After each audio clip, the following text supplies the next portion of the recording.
দেখা না মানে কোথা থেকে করবো এই জিনিসটা। ও আচ্ছা ঠিক আছে।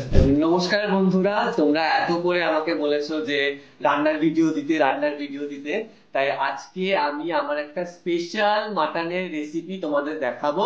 আমার মা ছোটবেলায় দুর্গাপুজোতে করতো, জানো তো। এমনি চা দিতে হবে তো, তাই না?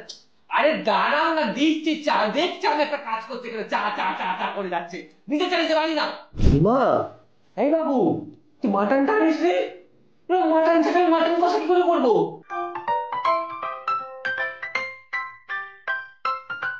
Thank you.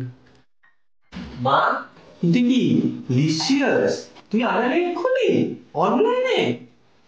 হয়তো ভালোই ফ্রেশ রে। লম্বা করে ডিল করাবো। তোমাদের পুজোর স্পেশাল রেসিপি গুলো তোমরা আরো স্পেশাল করতে পারবে লিসিয়াস এর সাথে, ঠিক আছে?